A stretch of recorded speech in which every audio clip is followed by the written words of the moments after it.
Hello guys, what's up? This is ScherBR talking. Welcome back to my channel. So we are back with another exams from this new event that we have to face now, the 6th stage.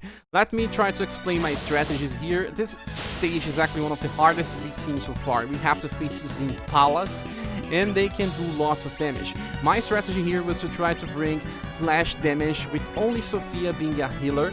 And well, there's a problem here. You can actually try to use some status elements like Paralyze, like Charm, but I only wanted to use some free characters, and you cannot use Imperial Cross here because this whirlwind attack, you just hit a row of your characters and do lots of damage. The speculation works pretty fine here because it increases the potential damage of 3 characters on the front line. So you see on this my formation, I was able to kill one of the Impalas on the first turn.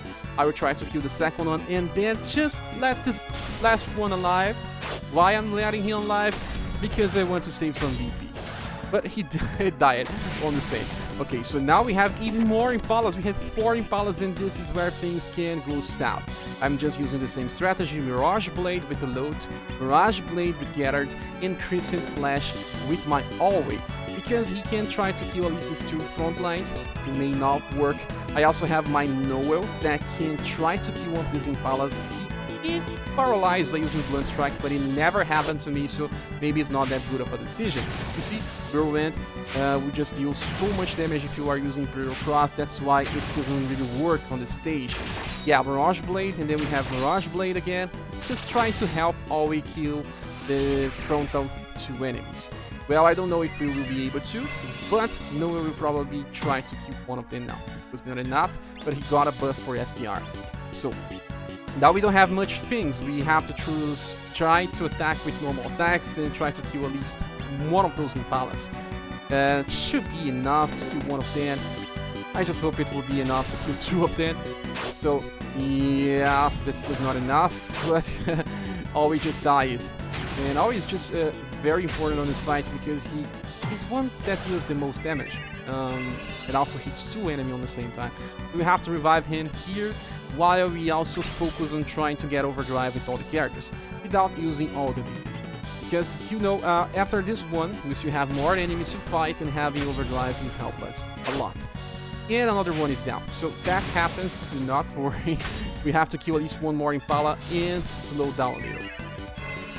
Yeah, we have Alway back. With Alway back, it's more easy to defeat these enemies, but you see I'm still using normal attacks to save VP. That is super important. But we'll be able to kill one more Impala on this turn. Scratch deals so much damage. 2 scratches on the same enemy, on the same character should be enough to kill him. But at least we have full squad again. And now it's time to just finish the last Impala and enter the 3rd wave with full overdrive. And hopefully with enough DP to unleash the strongest skill of our characters. Okay, so I'm healing here because, well, I really need to have my characters alive on the last wave. Impala only deals single target damage with this formation, because Whirlwind will not be enough to hit more than 1 character. Okay, we are okay because Alway is back. Yeah, now it's just time to finish this enemy with normal attacks. Yeah, we just finished it, and the last wave, we have 2 enemies. We have this Monster Shroom that is a very terrible enemy. It's sometimes a boss in this game because he can confuse, I think he can paralyze, and at least we can use any type of damage against this enemy. Same thing with the Impalas, but we're having overdrive now. Just use the single target attacks because there's only 2 enemies. Using AoE here does not mean it's a good decision. You should be using single target attacks. Double S damage should be your priority. Okay, so we have double S damage even with Sophia, so there is no way for us to not clear the stage with ease now. Yeah, Luta just finished this job, which is a very good capable character as well. So, okay, we are now finished with stage number 6. This one can be very hard if you do not prepare. I think this one and the stage number 4 are very complicated stages if you do not think outside the box. Yeah, this was stage number 6. Now we should be going to stage number 7. Stage number 7, let's see if it starts now. Yeah, let's see, 7 hours. Cassie, mobsters. That's a strange name. And we are back to using some blunt damage dealers. And we will be using the Hunter's Gambit formation. Why you ask me is that because we need pierce damage later. And the first few enemies are actually weak to slash, but I am not using slash now because they don't have that much HP. You see that we can defeat them with 2 normal attacks, even with blunt damage dealers. And it's important to not use your BP now. You should be saving everything, just normal attack. The only problem is that they focus one of your characters. That should sometimes kill one of them, and then you have to heal. Or sometimes you just have to restart the battle. Okay, so that should be enough to kill them, and we are now on the last wave. The last wave is just this enemy.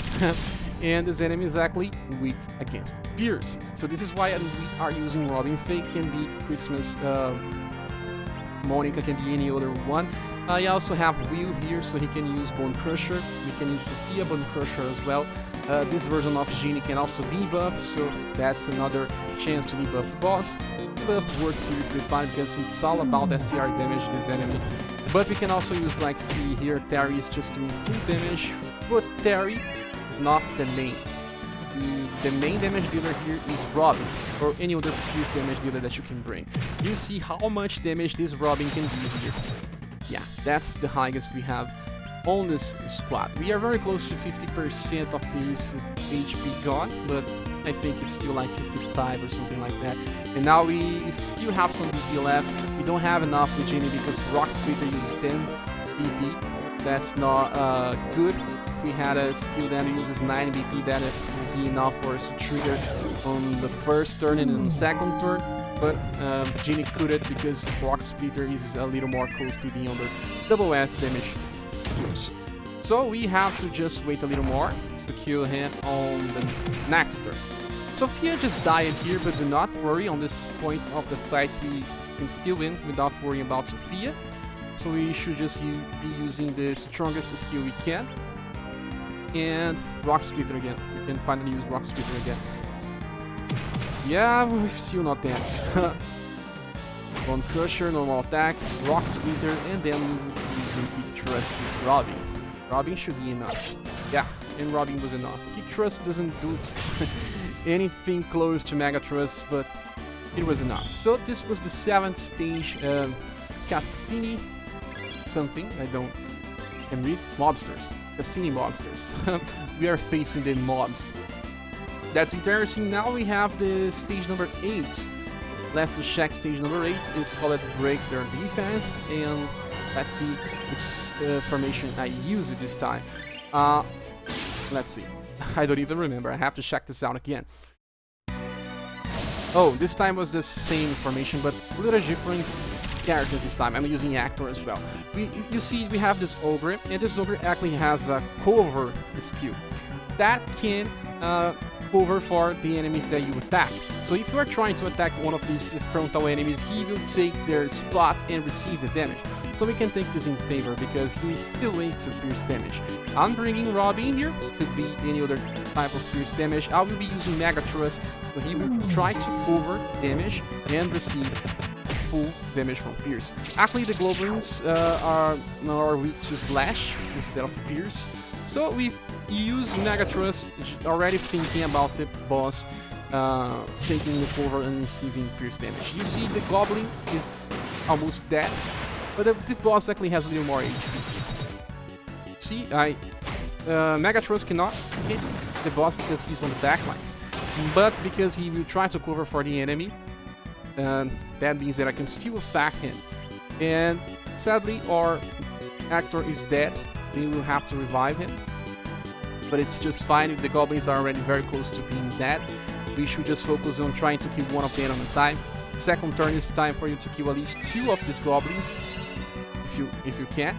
You see, I'm just using Kick Thrust, and he took the front lines and just died.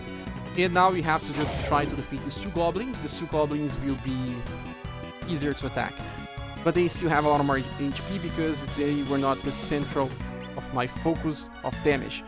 Okay, now we have to just keep hitting a little because these goblins can do some surprise attacks, but they are not like the boss. The boss is a problem, and we dealt with the problem by using Robin. for pierce damage should be enough. Okay, so that is a very good strategy in my opinion. This boss is not so hard, and yeah, see we're using Terry, Hector, always a very good option here because of Recent Slash, and Robin Fake just uses Mega Thrust, and Mega Thrust is amazing. So there goes, stage number 8, is not so hard, that should be easy for you guys if you are using premium characters as well. So okay, this is the last one for this video. I just want to thank you all for watching. Please subscribe if you still haven't. And you can also try to help this channel if you want by using either Patreon, Coffee, or the PayPal links on the description. And we'll see each other in the next video. Bye!